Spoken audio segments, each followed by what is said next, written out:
En el nombre del Padre, y del Hijo, y del Espíritu Santo. Dios te salve María, llena eres de gracia, el Señor es contigo. Bendita tú eres entre todas las mujeres, bendito es el fruto de tu vientre, Jesús. Santa María, Madre de Dios, ruega por nosotros pecadores, ahora y en la hora de nuestra muerte. En el nombre del Padre, y del Hijo, y del Espíritu Santo. Amén. La construcción de la fraternidad no es un proceso espontáneo ni automático. Decimos que no es espontáneo porque el corazón humano espontáneamente lo que busca es lo agradable, lo que conecta conmigo, lo que me gusta, lo que me cae bien. Espontáneamente a uno le gusta hablar con algunas personas y no tanto con otras.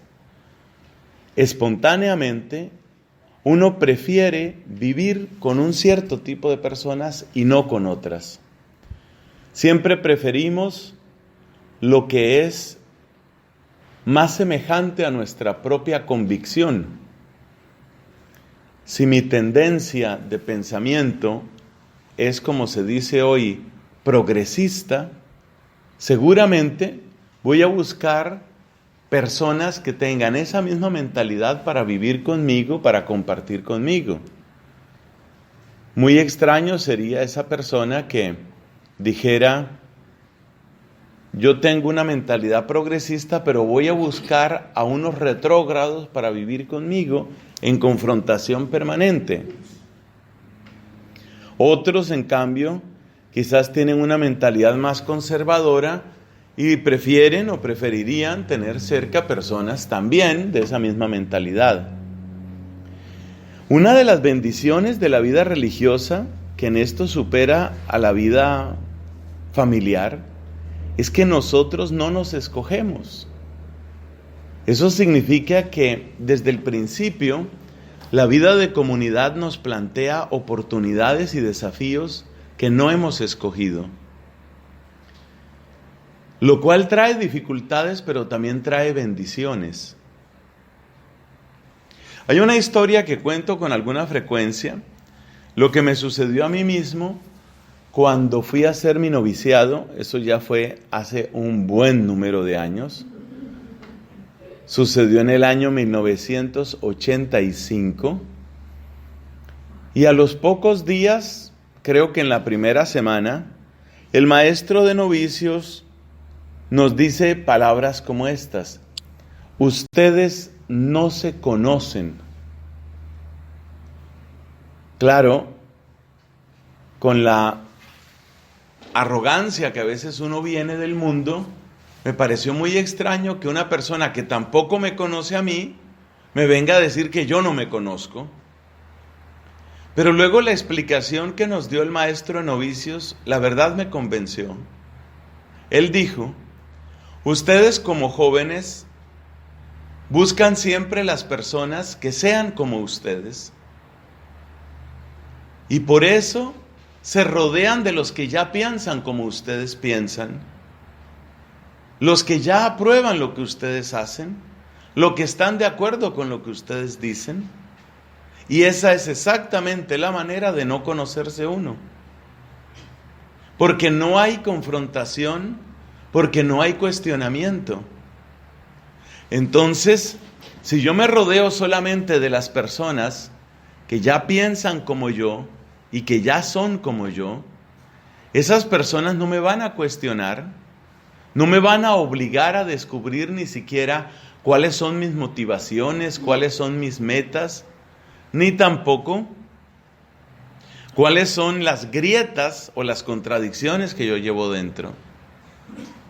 Entonces hay una bendición en eso de vivir con personas que no piensan como nosotros y que no son como nosotros, porque esas personas nos obligan a cuestionarnos, nos obligan a preguntarnos sobre nosotros mismos, nos obligan quizás a descubrir lo que no hubiéramos descubierto de otra manera. Es una gran riqueza y esa riqueza la tiene la vida religiosa. Pero quiero insistir en el hecho de que la fraternidad no es algo que se dé espontáneamente, no se da. Por favor, tomemos conciencia de que la fraternidad no surge de por sí sola, sino que es necesario un esfuerzo, pero un esfuerzo que da abundantísimo fruto. Jesús nos dio ejemplo de esto. Miremos el grupo de los apóstoles. ¡Qué distintos son! A veces se dicen calificativos así generales o descripciones generales. 12 pescadores. No es cierto. Hablemos un poco, por unos minutos. Fijémonos en la diversidad de ese grupo. Había algunos que tenían los nombres más hebreos y más típicos de esa cultura. Por ejemplo, Simón es heredero de Simeón. Simón o Simeón es nombre de una de las tribus de Israel.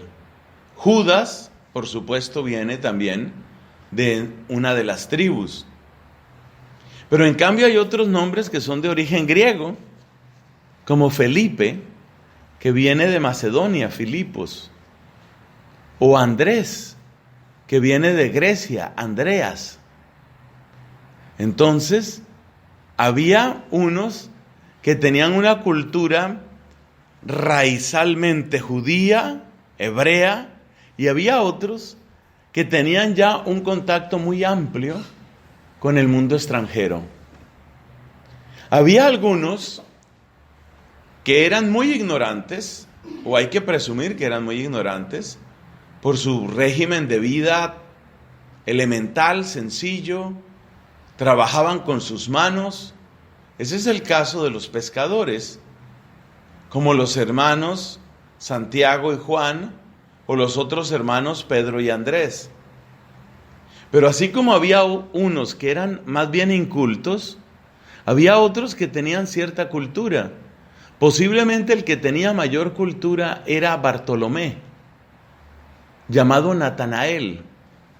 Recordemos que en el capítulo 1 de San Juan, Jesús saluda a Bartolomé y le dice: cuando te vi debajo de la higuera. Era costumbre de los maestros judíos, los rabinos, enseñar a la sombra frondosa de una higuera. Y también sabemos que los rabinos dedicaban su vida al estudio de la Escritura, lo cual indica que Natanael tenía un nivel de estudio altísimo para aquella época. Posiblemente el equivalente de nuestra época sería algo así como un doctorado o un postdoctorado, porque la costumbre de ellos era que no se empezaba a enseñar antes de los 40 años. O sea, toda una vida estudiando. Natanael tenía que tener una cultura muy profunda, muy amplia. Y está en el grupo de los apóstoles, está Natanael, que tiene esa formación, y está un Santiago, un Juan, que eran pescadores. Algunos habían sido colaboradores con el Imperio Romano, ¿como cuál? Mateo. Mateo había sido cobrador de impuestos. Es lo que en algunos países llaman un colaboracionista, el que ha dado su tiempo, su fuerza al imperio invasor. Pero hay otros, como Simón el Zelota o como Judas Iscariote, que por todos los datos que tenemos eran de corte revolucionario, si lo quieres decir de otra manera, eran de izquierda. Entonces había izquierda radical y había derecha total. Había ignorantes y había sabios. Había gente cercana a la cultura hebrea y había gente cercana a la cultura griega. Y Jesús quiso esa diversidad ahí. Jesús no quiso un club de amiguitos. A veces en las catequesis de primera comunión me parece que se trivializa el tema de los apóstoles. La cena de Jesús con sus amigos. Hombre, no es una descripción muy acertada. Yo pienso que sobre todo niños y jóvenes, cuando oyen cena con amigos, ¿qué se imaginan? Lo que ellos hacen. Y a una cena con amigos de un muchacho, de una chica, no va cualquiera, sino van los que son más cercanos, los que les caen bien, los que piensan como ellos. Ese no fue el caso de Jesús. Entonces la descripción de una cena con amigos, si no se explican bien las cosas, queda demasiado superficial y probablemente engañoso. La fraternidad hay que construirla. En la diversidad encontramos nuestro desafío, pero también nuestra oportunidad. El hecho de lidiar con distintos temperamentos, con distintas edades, con distintas regiones, con distintos niveles de formación, en muchas partes con distintas nacionalidades incluso, eso nos hace crecer. El libro eclesiástico dice que uno de los bienes para la sabiduría es viajar. ¿Por qué? ¿Por los barcos? ¿Por los trenes? ¿Por los carros? No. Viajar porque te pone en contacto con otro tipo de pensamiento. Y cuando tú ves que la gente maneja otros criterios, otras prioridades, quizás algunas cosas no te gustan o quizás otras tú dices, esto realmente nos hace falta. Yo creo que yo no he viajado a ningún país del que yo pueda decir, aquí no hay nada que aprender. Todo lo contrario. En cada lugar uno va encontrando cosas y dice, ojalá nosotros tuviéramos esto. Pero hay que construir la fraternidad. Y hemos dicho que para construir esa fraternidad se necesitan virtudes humanas, virtudes domésticas, virtudes teologales. Hemos hablado de las virtudes humanas haciendo un recorrido por las 4 principales, también llamadas cardinales o virtudes eje. Son ellas prudencia, justicia, fortaleza y templanza. De ellas 4 hemos hablado. Y también dedicamos unos minutos a hacer alguna clarificación sobre las virtudes domésticas. Sobre todo de las virtudes domésticas hay que aprender cuál es el tronco y raíz del que brota todo en las virtudes domésticas. Es aquella frase que consiste en acercarse al otro pero sin agobiar y dar espacio al otro pero sin aislar. Ese es el tronco y raíz de las virtudes domésticas y de ahí viene el silencio, la discreción, la escucha, la humildad, la mansedumbre, la paciencia, virtudes muy necesarias para poder convivir aquí o en cualquier parte. Donde haya seres humanos se van a necesitar esas virtudes. A nadie le gusta que lo estén agobiando. A nadie le gusta que lo dejen aislado. No me agobies, no me aísles. Esos son los grandes mandamientos de las virtudes domésticas. Y si uno practica eso, facilita mucho la vida comunitaria. Pero resulta que nosotros estamos juntos. Nosotros hacemos vida de comunidad, no por una decisión empresarial, económica o de lucro, sino porque el Señor nos ha llamado. Claramente somos invitados entonces a darle ese sentido de construcción de morada de Dios por el Espíritu. Dice el apóstol San Pedro, ustedes entran como piedras vivas en la construcción de la morada de Dios. Quiere decir que es deber nuestro no solo practicar, buscar, cultivar y practicar virtudes humanas, virtudes domésticas, sino también virtudes teologales, que es en lo que nos vamos a centrar en el resto de esta charla. Las virtudes teologales, según datos de la Escritura, según esa fuente escriturística y según larga y venerable tradición de la Iglesia, son fe, esperanza y caridad. ¿Qué es lo más difícil de las virtudes teologales en cuanto a la fraternidad? Lo más difícil es librarse de caricaturas. Librarse de caricaturas. ¿Cuáles son las caricaturas? Entonces vamos a presentar primero las caricaturas. Es decir, ¿qué es? Oiga esto. ¿Qué es lo que no corresponde ni a la fe, ni a la esperanza, ni a la caridad? Uno por uno. Empecemos por la fe. Algunas veces hay la idea de que la fe consiste en pensar con el deseo, suponer y prácticamente negar la realidad. Hay una historia sencilla que yo me acuerdo, es algo tan elemental, pero de esas cosas que le quedan a uno grabadas, ¿no? Antes de mi ordenación sacerdotal, o sea que calcule los años, siendo yo estudiante dominico, estaría en filosofía, en teología, no recuerdo, me correspondió ir a una zona rural y ayudar en unas celebraciones de la palabra para que la gente tuviera Pascua, celebración pascual. Entonces había que ir a distintos sitios. Había como un centro, pequeño centro urbano, y luego distintos lugares o campos a donde había que ir. En Colombia se utiliza la expresión veredas. Allá se llaman veredas, pero he visto que eso no se utiliza, creo que en ningún otro país. Es decir, si hay un centro urbano, y ese centro urbano es para atender como distintos sectores, distintos campos, eso tiene nombres en distintas partes. Yo no sé aquí cómo llamen eso, cómo llaman aquí eso. Si hay así un pequeño centro urbano, algo que es un pueblo más pequeño que un pueblo, y hay como distintos caseríos o cosas muy pequeñas. Campos creo que es lo que se utilizaría, ¿no? Paraje. Utilizan así distintas palabras, ¿no?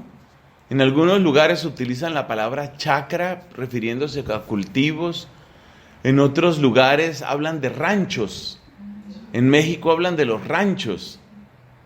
Bueno, el hecho es que yo tenía que ayudar con la celebración de la Semana Santa en ese pequeñísimo centro urbano y luego en algunas de las que en Colombia llamamos veredas. O sea que tenía que celebrar 3, entre comillas, vigilias pascuales, porque no se podía celebrar toda la vigilia, porque no había Eucaristía, porque yo pues tampoco era sacerdote. Pero se hacían 3 celebraciones de la palabra según el estilo de la vigilia pascual, algo pues muy pesado para hacer, porque había que desplazarse a esos sitios y además había que hacer las celebraciones que todos sabemos que no son cortas. Bueno, estando en esas, en alguno de esos lugares me acompañaba alguna religiosa, en edad mayor que yo, y entonces estuvimos en uno de esos sitios, cosa que era un poco graciosa, porque claro, la vigilia pascual debe hacerse propiamente de noche, como lo indica el nombre. Pero como había que moverse por todos esos sitios, que además no eran tan seguros por los problemas de la guerrilla, entonces resultaba uno haciendo vigilia pascual a las 3 de la tarde, a las 5 de la tarde. Creo que había un sol parecido a este que tenemos ahora y ahí haciendo la vigilia pascual. Un sol terrible, canicular. Y uno con el pregón pascual, esta es la noche. Ya estaba un poco complicada esa vigilia pascual.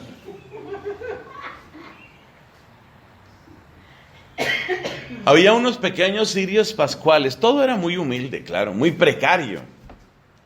Unos pequeños cirios pascuales, pero como todas sus situaciones susceptibles de empeorar, resulta que tampoco encendía el cirio pascual.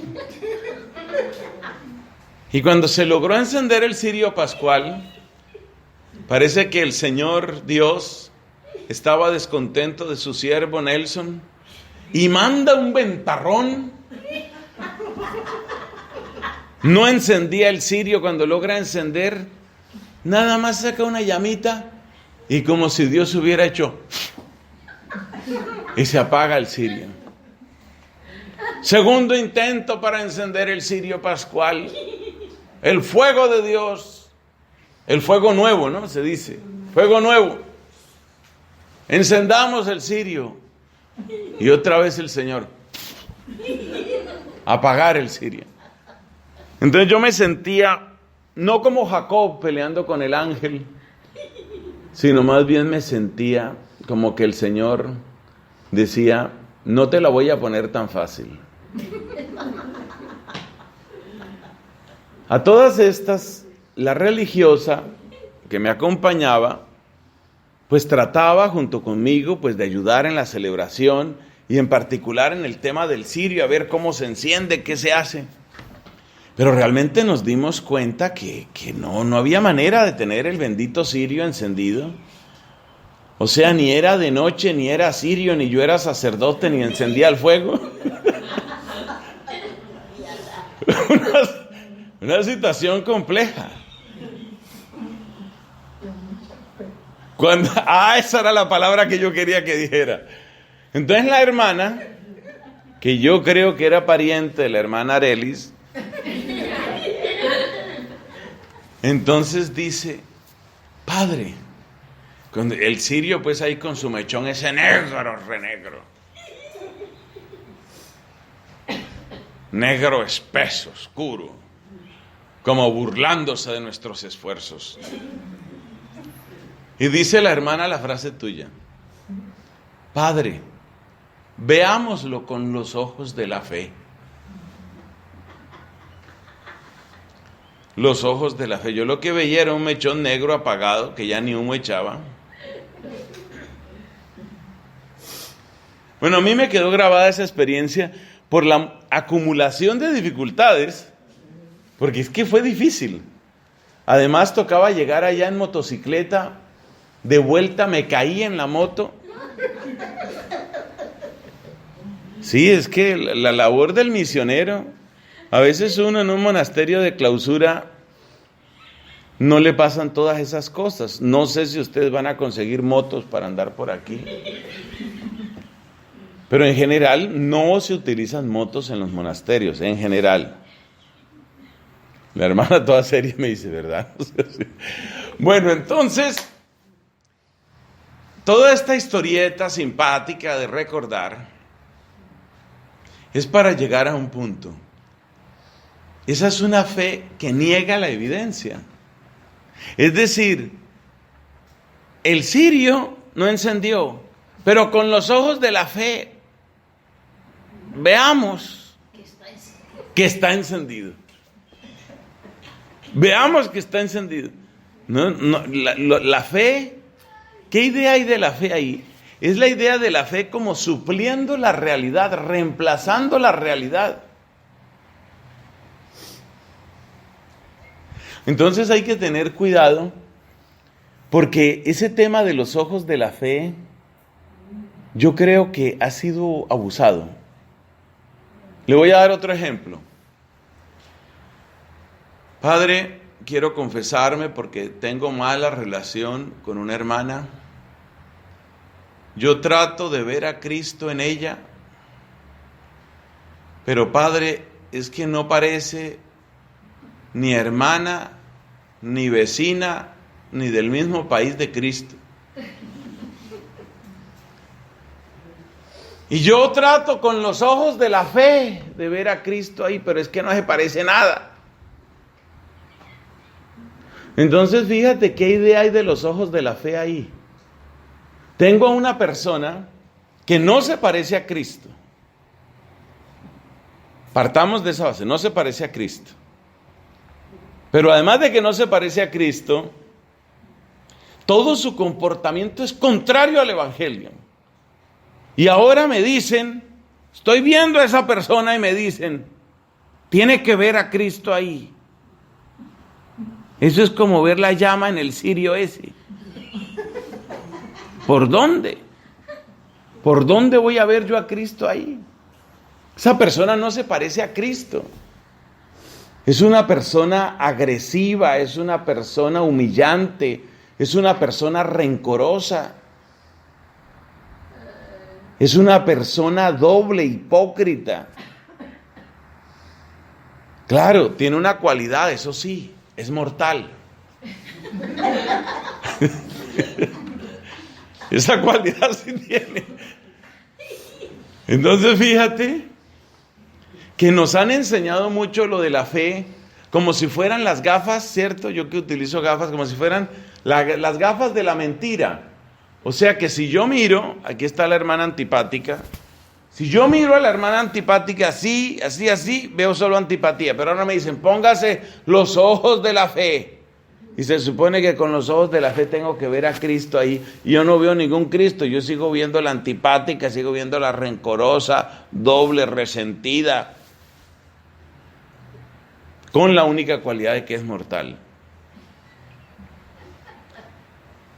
Entonces, esa es la caricatura de la fe.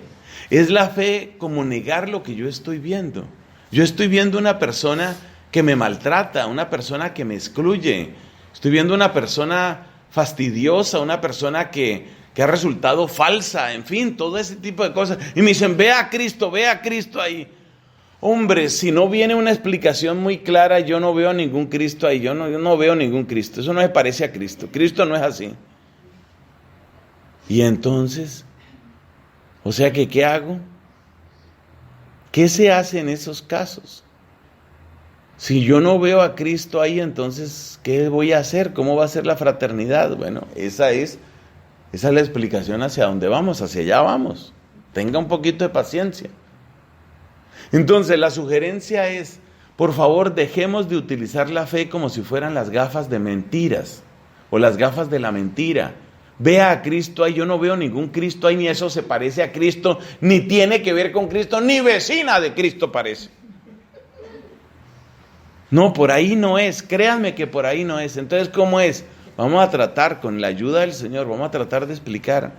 Pero esa frase, por lo menos así como se suele interpretar, eso no funciona. Porque entonces usted dura 10 años confesándose, Padre, sigo sin ver a Cristo. 24 años de vida religiosa, Padre, no se parece a Cristo esa hermana, pero yo trato, pero yo no veo a Cristo ahí. 44 años de vida religiosa, Padre, cada vez la veo más lejos de Cristo, no tiene nada que ver con Cristo, pero bueno, yo me confieso porque yo no veo a Cristo ahí. Se está muriendo la hermana. Me acuso, Padre, me acuso, que nunca había a Cristo en la tipa esa. Claro.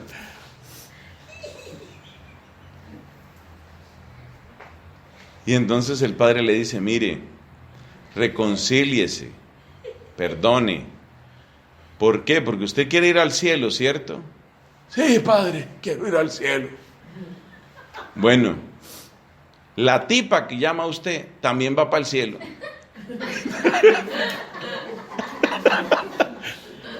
Entonces, prepárese que para allá va. Es la fe como negación de la realidad. Eso no funciona. Porque eso es como si fuera un truco psicológico. Eso no funciona. Eso no funciona. Y yo no veo ese tipo de lenguaje, yo no lo veo en la Biblia, yo no veo eso. ¿Dónde se encuentra uno que Pablo, que Pedro, que Santiago, que Judas Tadeo, que alguno de los apóstoles haga ese ejercicio de negación? Eso no, ellos no lo hacen. Con la esperanza pasa algo parecido. La esperanza, ¿cuál es el error que solemos cometer contra la esperanza? Que nosotros basamos la esperanza únicamente en factores humanos. Entonces hay personas con las que tenemos esperanza y hay personas con las que decimos, no. La frase más anticristiana que yo la he oído muchas veces en muchos lugares es caso perdido. Caso perdido, y no hay nada que hacer. Entonces nuestro error con la fe es convertir a la fe en un juego psicológico. Nuestro error con la esperanza es utilizar esa expresión caso perdido, porque es una expresión que indica precisamente la desesperanza. Yo no pongo esperanza en esa historia. Y el error que cometemos con la caridad es confundirla con la simpatía, con la amistad en el modo humano, con el hecho de que somos compatibles, convertir la caridad en compatibilidad. Son 3 errores que cometemos con estas virtudes. Resumiendo, con la fe el error que cometemos es que nosotros convertimos la fe en un juego psicológico. Veo una cosa pero trato de pensar otra. Con respecto a la esperanza, el error que cometemos es que la basamos solo en nuestras razones humanas y entonces calificamos de casos perdidos algunas personas. Y con respecto a la caridad es que convertimos a la caridad en amistad en el sentido humano, en carnalidad, en compatibilidad. No, la caridad es otra cosa. Es otra cosa. Y entonces ahora nos hacemos esta pregunta. Entonces, ¿cómo es que sí es? ¿Cuál sería el derecho? ¿Está mal que uno quiera ver a Cristo en el hermano? Vamos a ver, vamos a ir por partes, a ver, que el Señor nos ayude, porque aquí no se trata ni de ser originales ni de ser escandalosos, se trata de buscar lo mejor. Hemos puesto ahí un verbo, el verbo reconocer. Reconocer la historia de Dios en el hermano y reconocer que esa historia pasa por las llagas del Señor. O sea, sí vamos a reconocer a Cristo en el hermano, pero vamos a aprender qué significa esa expresión bien entendida. Dios nos ayude. Reconocer 2 cosas. ¿Cómo se vive la fraternidad basada en la fe? Porque queremos aplicar la fe, la esperanza y el amor. ¿Cómo se vive la fraternidad basada en la fe? Reconocer la historia de Dios en el hermano. Entonces, ¿cómo vivo yo la fe con respecto a la fraternidad? La vivo entendiendo que Dios está escribiendo una historia con cada persona. Cada uno de nosotros es una historia a medio escribir. Así es como se aplica la fe. Entonces, ¿yo puedo reconocer a Cristo en el hermano? Respuesta, sí. No las cualidades de Cristo seguramente, aunque algo bueno puede que tenga, además de que es mortal. Algo bueno puede que tenga. De toda persona se puede aprender seguramente algo. Pero lo que yo reconozco de Cristo en mi hermano, ¿qué es? Una historia que Cristo está escribiendo. Cristo está escribiendo una historia con esta persona. La sacó. ¿De dónde la sacó? De Ur de Caldea. Eso ya lo aclaramos. De Ur de Caldea sacó Teraj a su hijo Abraham y se lo llevó para Harán. Y en Harán se murió Teraj. Y fue en Harán donde propiamente el Señor llamó a Abraham para decirle, bueno, ahora sigo yo a cargo. Entonces el Señor sacó a esta hermana, llamó a esta hermana. Entonces la fe, ¿qué es? La fe no es que yo trate de ver en qué se parece a Cristo, sino que yo trate de ver cómo Cristo se ha acercado a esta persona y ha dejado su huella en esta persona. Entonces lo que yo tengo que ver en mi hermano o en mi hermana no es si se parece a Cristo en el sentido de que tiene las cualidades de Cristo, sino cuáles son las huellas de la historia que Cristo está escribiendo en mi hermano, en mi hermana. ¿Cuáles son las señales de que Cristo está trabajando en esta historia? Eso es lo que yo tengo que encontrar de Cristo. ¿Por qué está mi hermana en esta tierra y no en la eternidad. ¿Por qué? Porque Cristo está trabajando en ella. No importa qué tan bien o qué tan mal me caiga, no importa qué tan madura o inmadura yo la vea, no importa qué tan agradable o desagradable sea, Cristo está trabajando en ella. Entonces lo que yo tengo que buscar, lo que mis ojos tienen que buscar es, ¿qué es lo que Cristo está trabajando en ella? ¿Dónde están las huellas, las señales del amor de Cristo en ella? ¿Qué es lo que Cristo escribe en esa historia?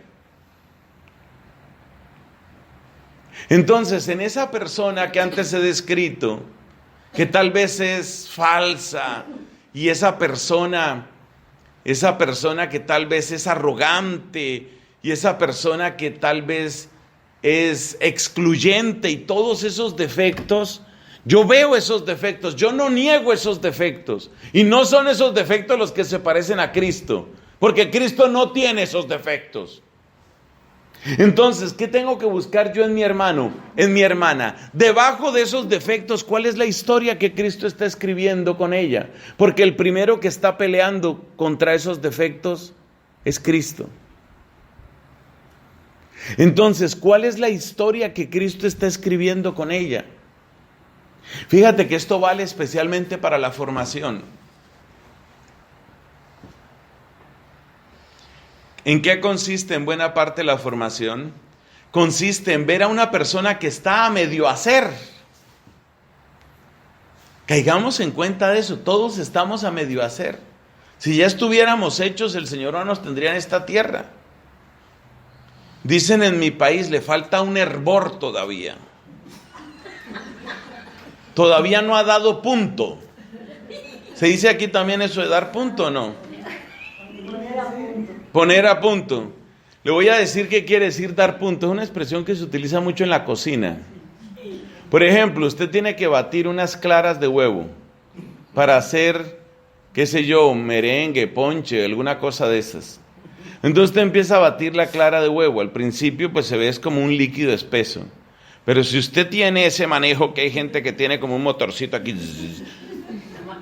como una maquinita ahí, y entonces usted está dándole, y llega un momento en el que eso empieza a producir como una espuma blanca.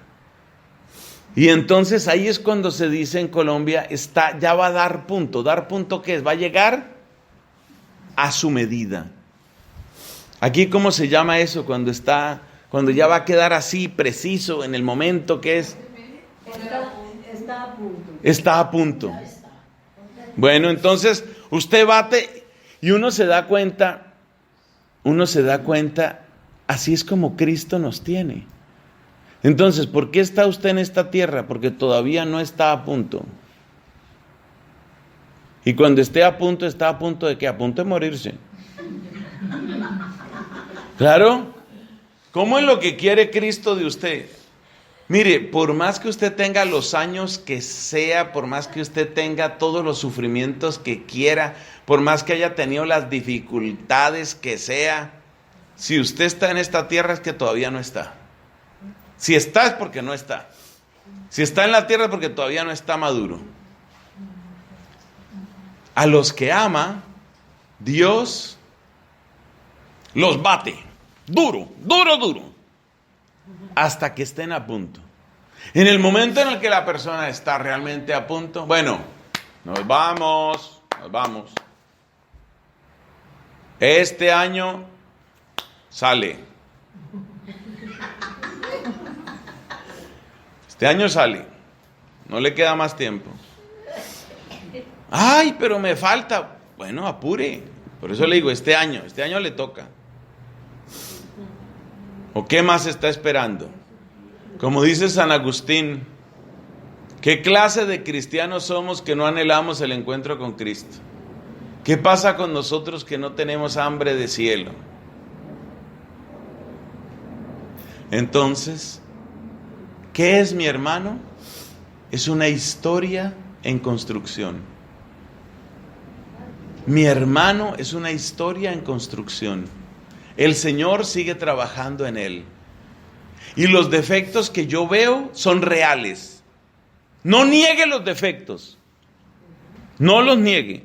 Es una persona seguramente arrogante, doble, mentirosa, encima de todo fea. Eso no se niega, pero Dios está trabajando. Dios está trabajando. Entonces, la fe, ¿qué es lo que busca? Reconocer las huellas de Cristo. Por eso fíjate que no es un proceso espontáneo. El amor propio de la fraternidad nuestra no es un proceso espontáneo. ¿Por qué no es espontáneo? Porque muchas veces tiene uno que mirar, ¿qué será lo que Dios está haciendo con esta persona? ¿Por dónde será que Dios lleva a esta persona? Yo no entiendo qué es lo que Dios está haciendo. Y a veces no entiende uno. Pero si uno tiene algo de paciencia y observa, uno se da cuenta cómo el Señor ya ha hecho cosas y quiere seguir haciendo cosas y está haciendo cosas. Entonces, ¿la fe qué es? Una linterna poderosa. No son unas gafas empañadas de mentira color rosado para que yo diga todas tan simpáticas, todas mis hermanas tan lindas, todas. ¿Cuál lindas? Señor está trabajando en ellas. Hay dificultades, hay problemas, y esa persona lucha contra su propio defecto, y esa persona sufre por su propio pecado, y Cristo está trabajando en ella, está dando la pelea en ella. Entonces, mi fe, ¿qué es? Reconocer en mi hermano una historia en construcción. Ese hermanito, esa hermanita, es una historia que Cristo está construyendo. Pero es una historia donde ya Cristo ha construido. Entonces, cuando uno mira lo que Cristo ya ha construido, lo que Cristo está construyendo, llega un momento en el que el Señor le muestra a uno un poco de lo que quiere hacer en la persona. Ese es un don muy bonito. Ese don, por supuesto, como todo don perfecto, lo tenía Jesús. Acuérdate cuando mira a Pedro y dice, serás pescador de hombres. O sea, Jesús veía lo que Dios ya hizo, lo que Dios está haciendo y lo que Dios va a hacer. Entonces la fe lo que nos permite es ese reconocer. Yo tengo que ver el proceso que Dios está haciendo. Entonces yo miro, sí, ya Dios ha trabajado en esta persona, ya Dios ha obrado en ella. ¿Y de qué manera? ¿Cuánto ha obrado Dios en esta persona? ¿Cuánto ha obrado Dios en mi hermana? Dios está trabajando en ella. Y a veces Dios le muestra a uno lo que va a hacer. Fíjese que con ser yo lo que soy, un pecador, a mí eso me ha pasado con personas. A veces el Señor me ha mostrado cosas, pero con una claridad que yo digo, no, eso no viene de mí, eso no viene de mi pensamiento. El Señor me muestra cosas de lo que quiere hacer, de lo que está haciendo con la persona. Eso es una hermosura.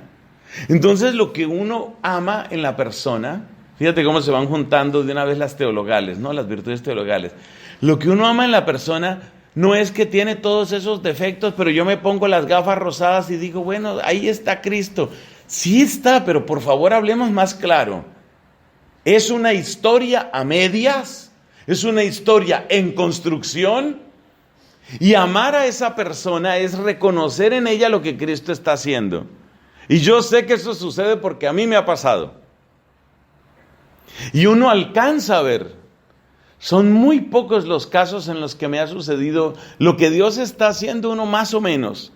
Pero en muy pocas oportunidades el Señor me ha mostrado lo que quiere hacer con la persona. Y así tal cual ha sucedido. Eso es una belleza.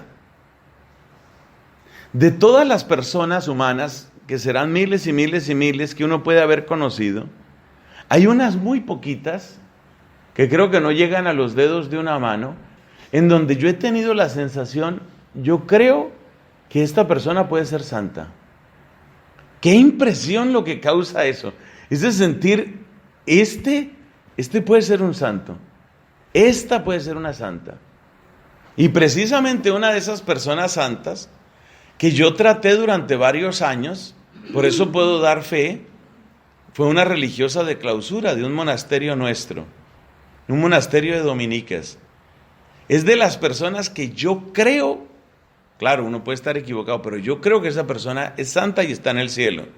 Y el Señor me mostró meses antes de que ella muriera, el Señor me mostró por dónde la iba llevando y qué quería hacer con ella.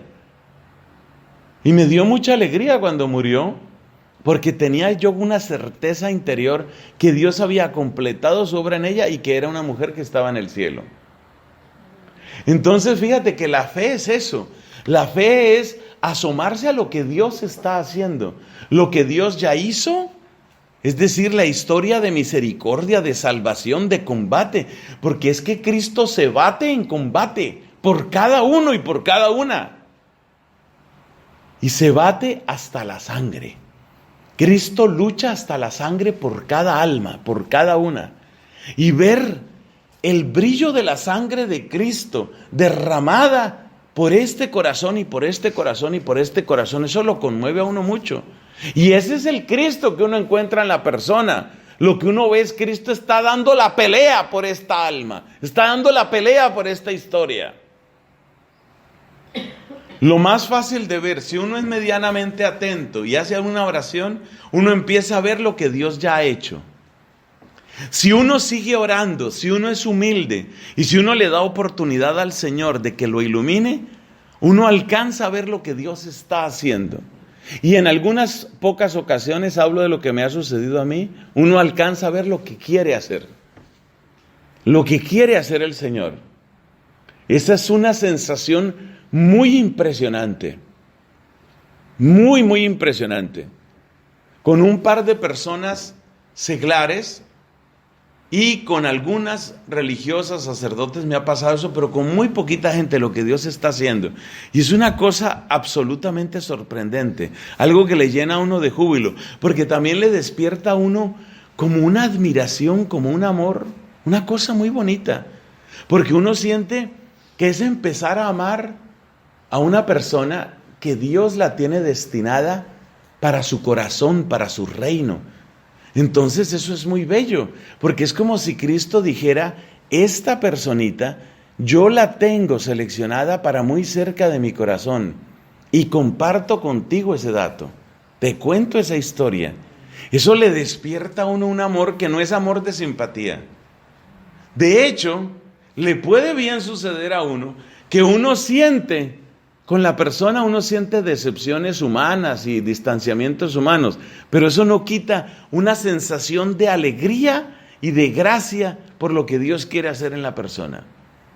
Entonces la luz de la fe es esa.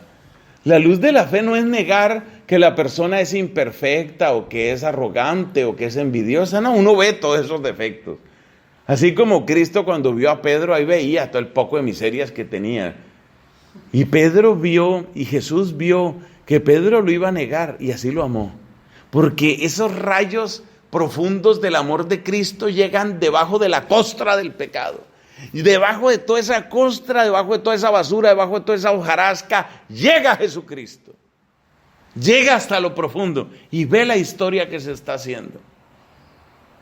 Lo más sorprendente es caer en cuenta que esa fue la razón por la que Cristo lo llamó a uno a ser religioso.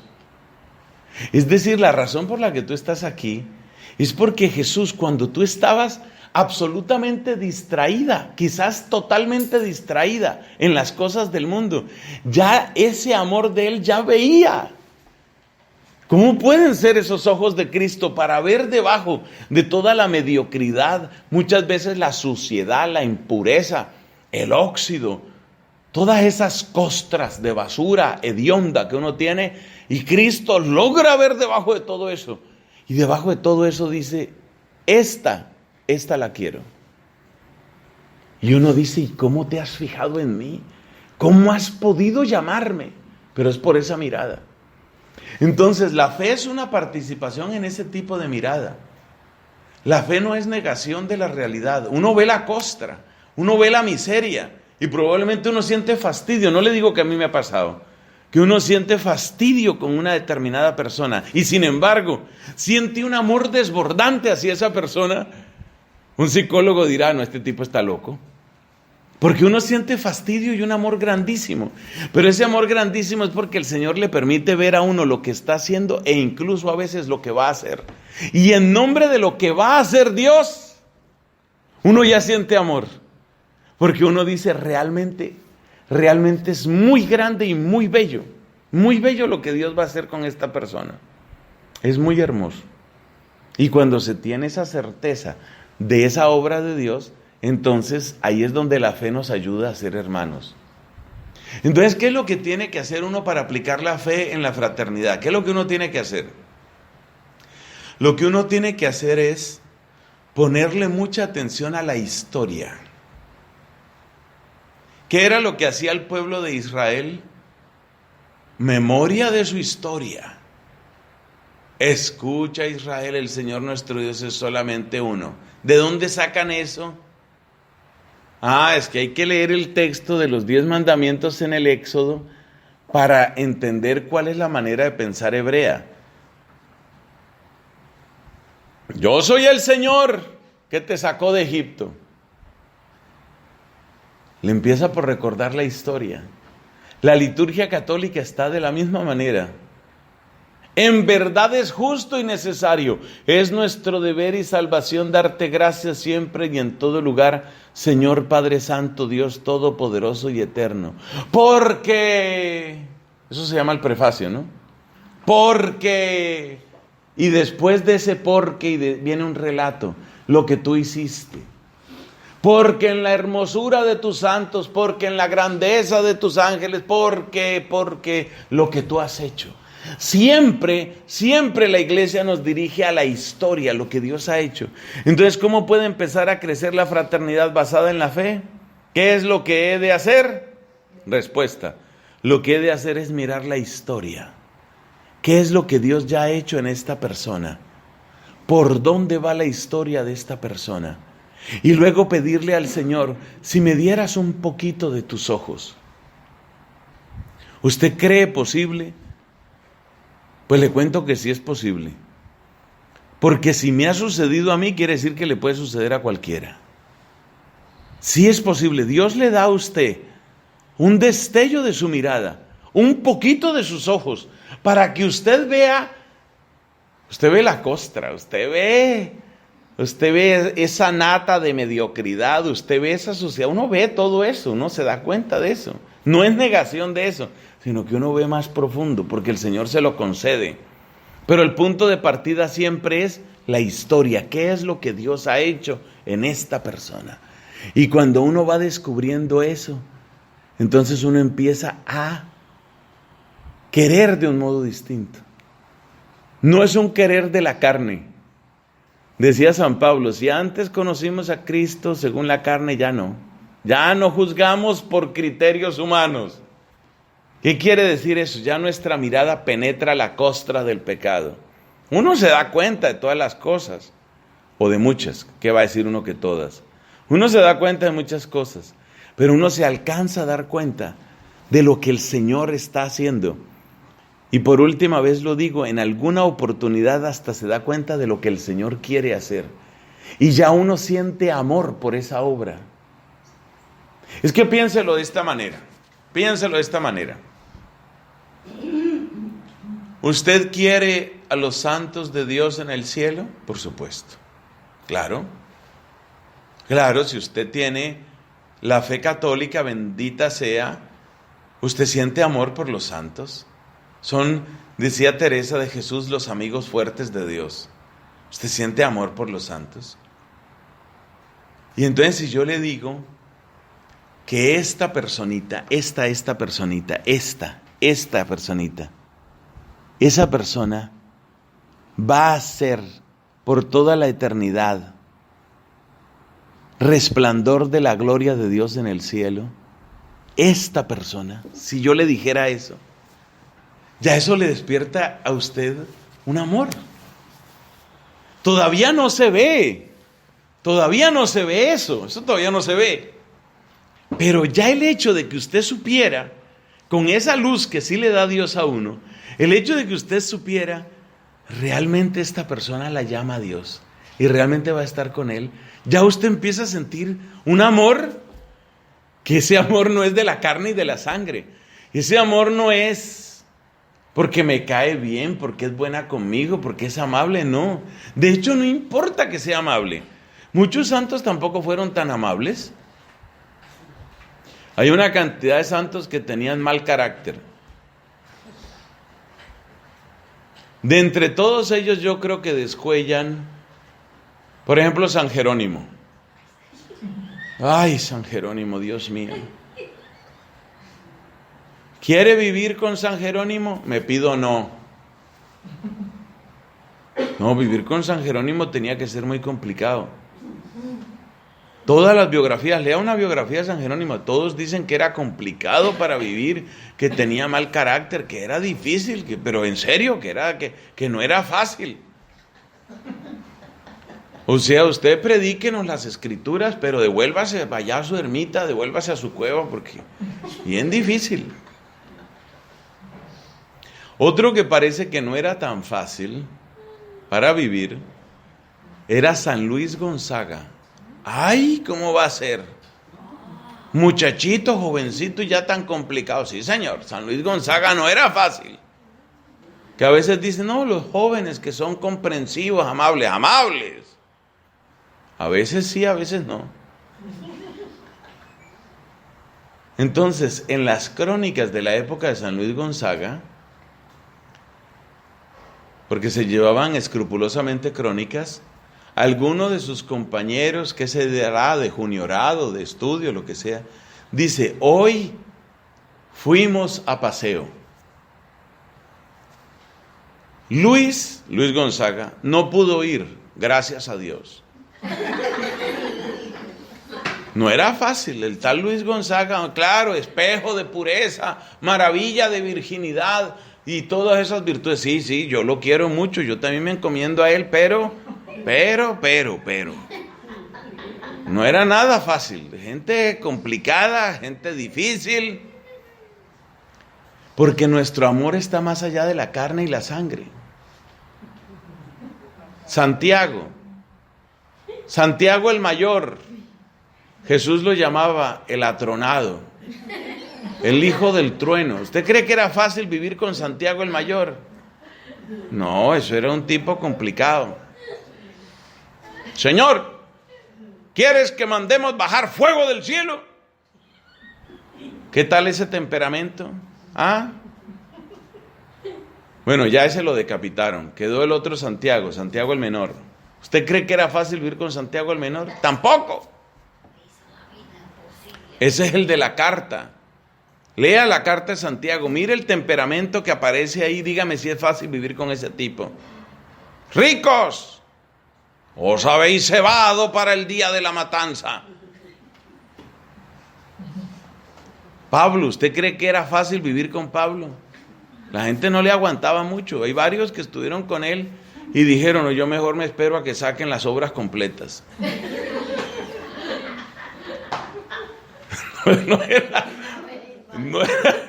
No era fácil. Y yo por caridad no menciono a las mujeres. Pero hay un pocotón de mujeres que eso no era nada fácil. ¿Usted cree que era fácil vivir con él? No digo nombres, mejor no voy a decir nombres. ¿Era fácil vivir con ella? No, mejor que la manden para el otro monasterio y que ella rece por mí. ¿Qué quiere decir esto? Que la fe nos permite asomarnos a la historia que Dios está haciendo y nos invita a ir más allá de la carne y de la sangre. Y la esperanza, es que de la fe brota todo, lo dijimos desde la primera charla. La esperanza hace que uno diga, yo no sé qué pueda salir aquí, yo no sé. Pero ahí aparece una palabra que es ¿cuál? Entregar. ¿Cómo funciona la esperanza en la fraternidad? Entregar. Yo a esta persona te la entrego, Señor. Tú la llamaste. La comunidad la recibió. Eso es todo lo que yo necesito saber. Yo te la entrego. Yo te la entrego, Señor. Yo te la entrego, Señor. Entonces la esperanza no es una especie de cálculo humano puramente que uno hace, no. La esperanza hunde su raíz en la certeza de lo que ya hemos dicho. Dios está trabajando en ese corazón. Yo te entrego esa historia. Entonces, ¿yo por qué tengo esperanza en la comunidad? Por lo que veo. Uno a veces pasea los ojos así sobre la comunidad y dice, ¿y esto es lo que hay? Sí, esto es lo que hay. Y entonces, ¿qué esperanza me queda? Yo digo al Señor, tú eres mi confianza. Sí, el Señor está obrando. ¿Y la caridad entonces cómo es? La caridad no consiste en simpatías, sino en ayudar a construir lo que Dios está haciendo en la persona.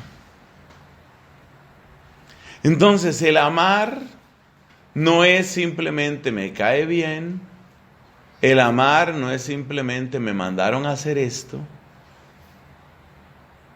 El amar es ¿cómo? Amar es ayudar a construir lo que Dios está haciendo en esa persona. Y de ese modo, las virtudes se hacen realidad en nosotros. Gloria al Padre, al Hijo y al Espíritu Santo. Como era en el principio, ahora y siempre, por los siglos de los siglos. Amén.